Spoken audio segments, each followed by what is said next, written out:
Guys, welcome to another video. In the last video we spoke about derivatives. In this video we will start discussing about options. So what is an option? Going by the definition, it is a contract that allows an investor to buy or sell an underlying instrument like a stock or index at a predetermined price over a certain period of time. For that, a premium is paid by the buyer to seller. Okay, let's try to understand this definition. It is a contract, right? And you are buying that contract from someone. You're not buying the stock, you are buying a contract. That contract, when you buy, you will buy for some amount of money. That price is called the premium of the option, all right? So you give a certain amount of money and instead you buy a contract, all right? Okay. What does the contract say or contain? The contract says that you will have an underlying instrument at a predetermined price. Let's take an example of share Infosys, all right? Imagine Infosys is going at 1100 rupees right now. So you go to an option seller and you be like, give me a contract or give me an option of Infosys at 1100 rupees. That 1100 rupees is called the strike price, all right? So strike price is different, premium is different. Premium is you are paying the option seller a certain amount of money to buy that contract. That contract would say you're buying Infosys at 1100 rupees, right? So that's basically an option. Now let's just say the premium is 40 rupees, all right, of Infosys at 1100 rupees. The other thing that you need to know is that the derivatives always come in a lot. Like shares, you cannot buy a single quantity of it, you always have to buy a lot. Lot size of Infosys is 600. So let's just say the premium right now is going at 40 rupees. So that means that you have to pay 24,000 rupees to buy a contract of Infosys at 1100 rupees. Now there are two types of options, call option and put option. So when you are expecting the price to go up, you buy a call option. When you are expecting the price to go down, you buy a put option. Now for example, again, consider Infosys at going at 1100 rupees right now, and you did your technical analysis and you think that Infosys would touch 1300 rupees.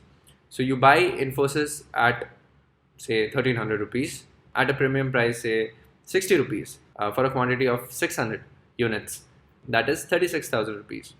Now if it goes in your direction and the stock price of Infosys touches 1300 rupees, the prices of the premium would go higher and you will make a lot of money.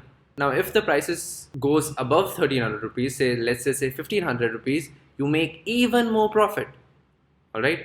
If the prices of Infosys goes down, say 900 rupees, the premium price would go down and that is the loss you make, all right? In put option, you are expecting the shares price to go down.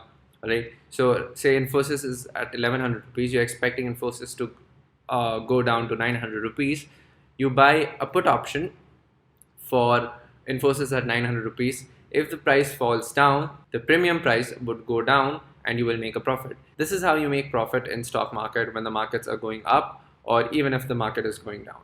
Now you would say, why should we buy an option and not the share directly if I already know the prices would go up or go down?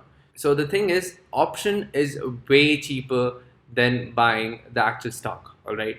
Why? So Infosys is at 1100 rupees, all right? You are expecting Infosys to reach 1300 rupees and you're planning to buy if you buy 600 shares of Infosys at 1100 rupees, you will have to pay 6,60,000 rupees. But options, you will only have to pay around 40,000-50,000 rupees and you can make that much amount of profit. That is the advantage of trading in derivatives. Now let's talk about duration of options. Options is a contract just like a rent agreement, all right? If you're renting out a property, you would say in the contract that I am going to pay you a certain amount of rent to possess your property. But that rent agreement has a expiry period, say 1 year, all right? Or let's just say 11 months. When that expires, you will have to make the agreement again. Similarly, in options, there is an expiry. And there can be three types of expiries: the current month, the next month, and the farm month. In current month, whatever option you buy, the option would expire when the month ends. In the next month, the option would expire in the next month, and in the far month, the option would expire in the next to next month. And if you're wondering what is the date, it's not 31st or 28th or 28th of Feb or 31st of a month or 30th of a month. It is always the last Thursday of the month. So irrespective of the fact when the month ends, whatever the last Thursday of the month is, that is when the contract expires, or that is when your option expires. So we have discussed a few things about options in this video. In the next video, we will talk more about options and complete the basics of the option. And then I'll be showing you examples of how you trade in options.